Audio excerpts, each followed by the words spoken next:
कोई इतना बेरहम आखिर कैसे हो सकता है कि एक 15-16 साल के बच्चे को 15 कोड़े मारने की सजा सुना दे। खैर, अंग्रेजों को इंसानियत का ख्याल ही कहा था। वो बच्चा जिसने ये 15 कोड़े खा लिए वो और कोई नहीं, हमारे अमर शहीद चंद्रशेखर आजाद थे। चंद्रशेखर 14 वर्ष की उम्र में ही अपने घर से भागकर काशी आ गए थे और एक दिन उन्हें रास्ते पर कुछ लोग आंदोलन करते हुए दिखे और उतने में ही वहां पुलिस आ गई और सबको बेरहमी से मारना शुरू कर दिया।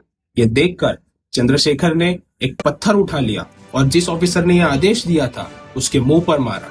उस ऑफिसर के सर से खून बहने लगा और चंद्रशेखर वहां से भाग गए, पर आखिर में वो पकड़े जाते हैं और एक रात जेल में बिताने के बाद दूसरे दिन उन्हें कोर्ट में पेश किया जाता है।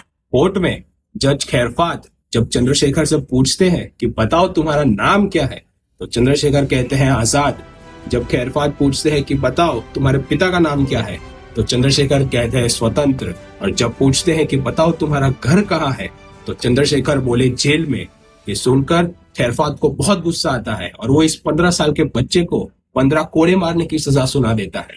आजाद को एक पेड़ से बांधा जाता है और जब जल्लाद आजाद की नंगी पीठ पर पहला कोड़ा मारता है तो आजाद की चमड़ी और खून दोनों बाहर निकल आते हैं, पर उस बच्चे के चेहरे पर डर का कोई नामो निशान नहीं था और रोने या चिल्लाने की जगह उसके मुंह से बस एक आवाज निकली, जो थी भारत माता की जय।